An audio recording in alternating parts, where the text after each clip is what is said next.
शेवटी हे किती स्टॅटिस्टिक्स मी मांडलं असलं तरी जागा कमी आलेल्या आहेत ही फॅक्ट आपल्याला या ठिकाणी मान्य करावी लागेल।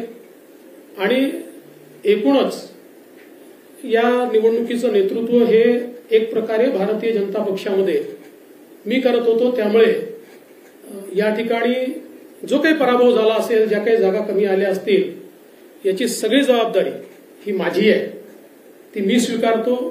मी हे मान्य करतो की कुठेतरी मी स्वतः याच्यामध्ये कमी पडलेलो आहे आणि ती कमतरता भरून काढण्याचा प्रयत्न पूर्णपणे करणार आहे।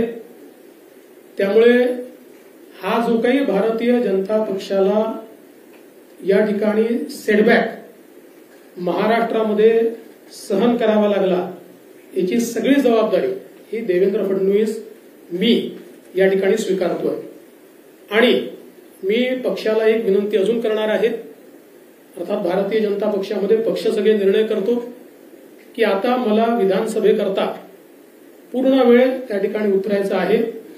त्याच्यामुळे मी भारतीय जनता पक्षाच्या शीर्षस्थ नेतृत्वाला ही विनंती करणार आहे की त्यांनी मला सरकारमधनं मोकळं करावं आणि पक्षामध्ये पूर्ण वेळ काम करण्याची त्यांनी संधी द्यावी, जेणेकरून ज्या काही कमतरता राहिल्या आहेत त्या कमतरता पूर्ण करण्याच्या दृष्टीने मला माझा पूर्ण वेळ देता येईल। अर्थात बाहेर राहिलो तरी सरकारमध्ये जे काही आम्हाला करायचं आहे ते आमची टीम करेल, त्यांच्यासोबत मी असणारच आहे।